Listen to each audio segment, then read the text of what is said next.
Hey, this is Matt once again. We're about 10 videos. Another paid request this time for Bronson. Thank you so much for that. And for those interested in requesting any type of videos, feel free to send it either directly to my PayPal or join my Patreon. Both things are down below in the info box. And this is for the film Night at the Museum, which is a 2006 movie that spawned two sequels. Was a pretty big surprise hit. Probably the biggest hit Ben Stiller ever had. Because he's had other hits, Beat the Parents and Tropic Thunder, but I think this probably be his biggest hit. I mean, I can't think of another Ben Stiller film that had a franchise. Well, Meet the Parents had a franchise, to be fair, but this is one of those films that is fine for what it is. It's entertaining for what it is. I like Ben Stiller. If you don't like Ben Stiller, I don't know if this would ever change your mind. But never minded Ben Stiller. I liked him in bit roles in films like Happy Gilmore. You go to sleep. Well, we'll put you to sleep. To Happy Gilmore's grandma. To Love Tropic Thunder. I like the first Meet the Parents. That's really the only one I like of that franchise. I don't even mind Along Team Polly. I don't mind that film. He directed The Cable Guy. That's a fun one. And I thought he served this role well. He's a guy who is an inventor, but he's down on his luck. He is separated from his wife. He's trying to have it with his son.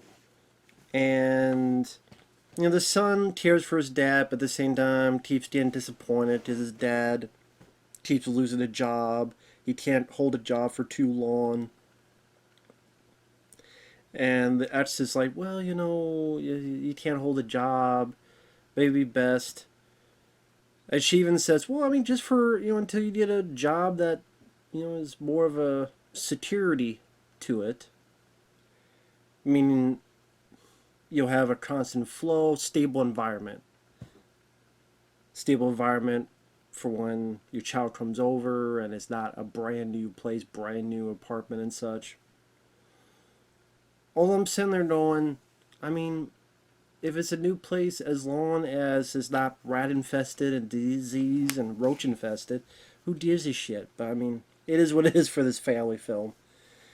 So one leads to another, and Ben Stiller takes a security job at the Museum of Natural History, where you have these three older guys. One of them is Dick Van Dyke from back in the day. You also have Mickey Rooney, and this other guy who I remember, was it Bill Cobbs? I remember him as the older Zachary Lamb, the older guy who Sylvester Stallone tossed to in Demolition Man. And the guy's like, they drowned me. Damn, you're a good goddamn pilot. He's like the only guy in the future that knew Stallone's character. They called him the Demolition Man. So those three are going to retire from their job, and they're going to hire this one younger guy. And Ben Stiller doesn't want to take the job at first, but hey, in order to have a job for his son, more secure lifestyle, he takes it. Well, he come to find out that every night, because of this magical pharaoh stone, everything in the museum comes to life. Every night. And his job is to keep everything inside the museum. And it's a setup that works well for a family film, because honestly, it's something I'm surprised was not done earlier. Everything in the museum coming to life, considering you have all the different types of... I mean, there's been monster movies in museums, like The Relic, which I love. There's been other types of movies, but every exhibit coming to life, like I said, surprised it kind of took that long for that to come into place. Unless there's a movie that did that before that I can't think of. And you could easily say this is just an effect showcase. How many effect scenes and stuff can we show throughout the course of the movie? Where you, for its time, get some eye candy, entertainment for the kids. It's not too annoying for the parents. But it's satisfying family fare. Just like I said, I like Ben Stiller. You got Robin Williams, may he rest in peace, as Teddy Roosevelt. You have all the different types of things in the museum. You have the T-Rex skeleton that behaves like a dog that you play fetch with. You have the little tiny cowboys and Roman soldiers and Native Americans battling each other.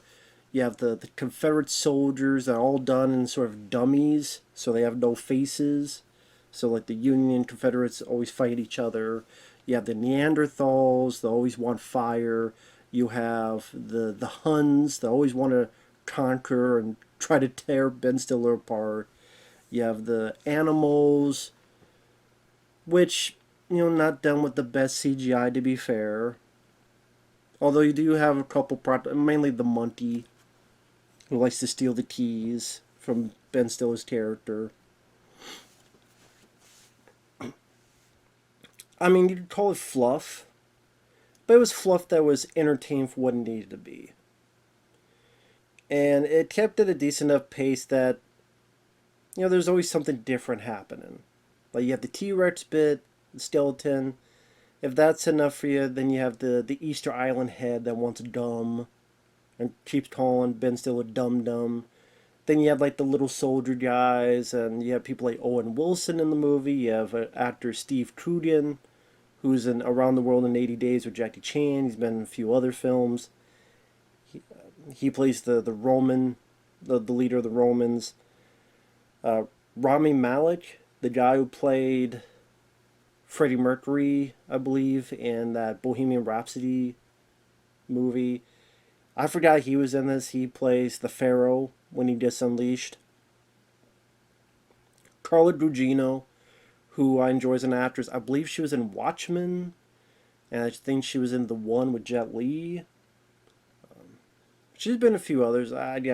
She plays a tour guide, and her and Ben Stiller seem like they maybe have a little bit of connection, but they don't go too far with that. Just a little bit. And that's the thing. If you go into this film expecting anything deep, you're not getting it. You don't have, like I said, you don't have a lot between Ben Stiller and Carla Gugino and them. But at the same time, it's like you go into a film like Night at the Museum for the museum chaos. And Shawn Levy, he might not be the most sophisticated director. That's why I'm not sure about him directing Deadpool 3. But at the same time, in this case, he kind of gave the audience what they wanted. And it might not be stuff that I found absolutely hilarious, but it was stuff that wasn't so or eye-roll and cringy as well. Probably only a handful of times, like there's a bit where the monkey's pissing and trying to piss on Ben Stiller's character, that I'm like, oh, okay, but it's not too many of those type of gags, thankfully. But yeah, I mean, you're not going to get a lot of depth between Ben Stiller and his kid, just enough for satisfy the plot for what needed to do. Paul Rudd is in the film as the Ben Stiller's ex's fiance. Kind of a waste of Paul Rudd. I mean, maybe at this time Paul Rudd wasn't, Ant-Man and all that stuff, but just not much for him to do. He's in maybe 2 or 3 scenes. Doesn't really have much in terms of dialogue. It's just one of those, oh shit, it's Paul Rudd. Oh, bye, Paul Rudd. Robin Williams, it's nice to just see him there as being sort of a little bit of a mentor for Ben's character. I would like to have seen even more Robin in the movie. Maybe because anytime I see him, I just miss the guy. I really do. He brings such a bit of warmth to a character that there's not much on the page, but he definitely brings some gusto. There's a bit where you tell he's in love with Sacagawea, the Native American lady who is with Lewis and Clark, but he doesn't have the guts to talk to her until ultimately when he's able to do it. And he didn't, even in that limited amount of screen time, Robin made it work because he had that much talent. And like I say, each time I see this guy, I just miss him very, very much.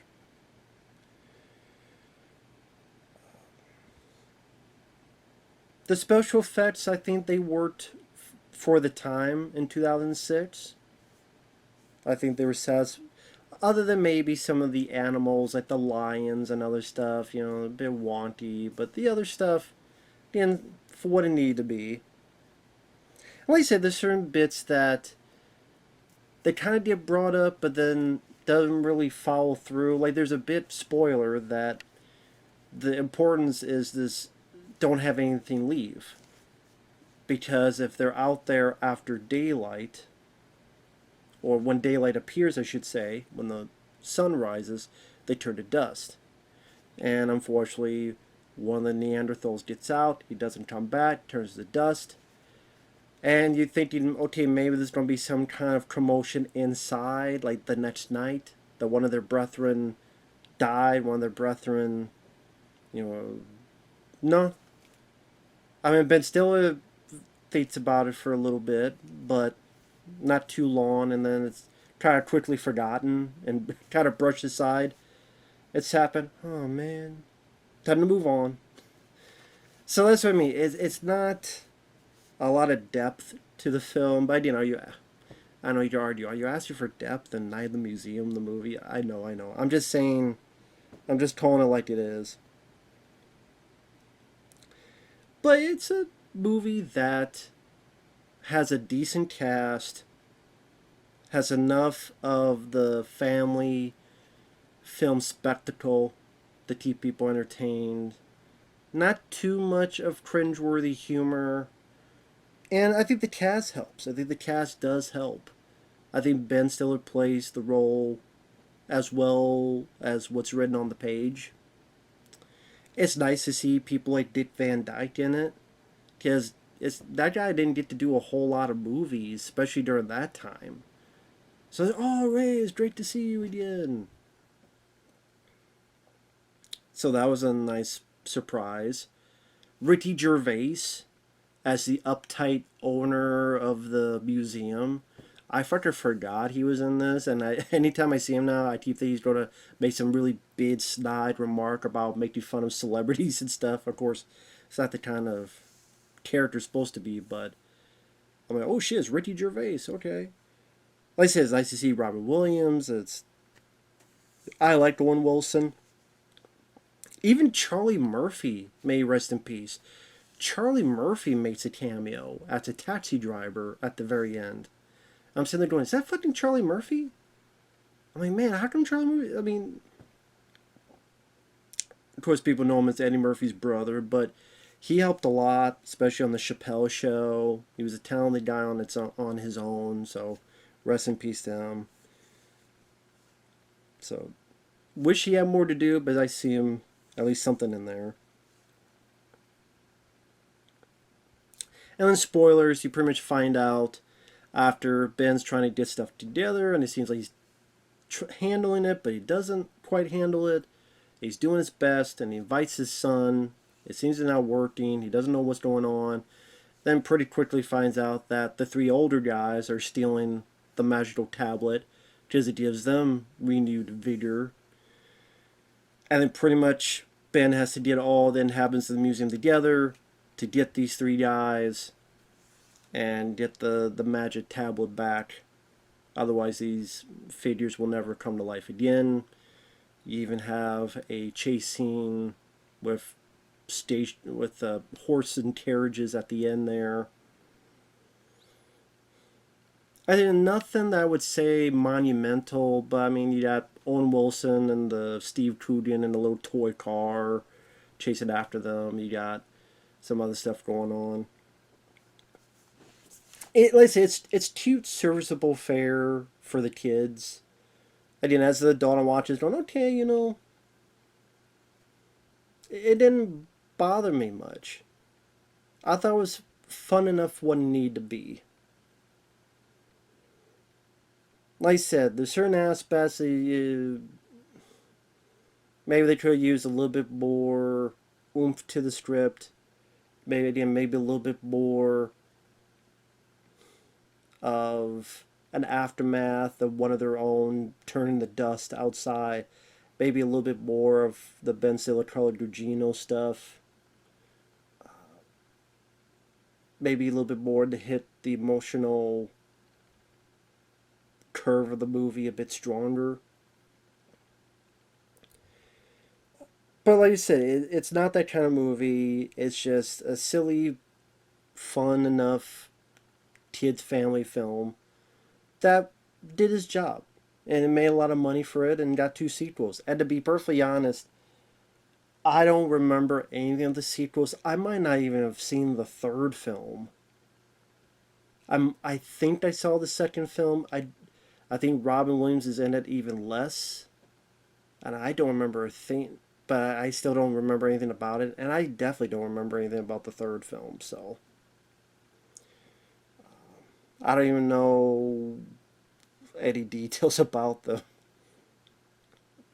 But anyway. But yeah, it was fun. It's fun for what it is. So with that said, thanks for watching. Take care, and we'll see you guys later. Bye bye.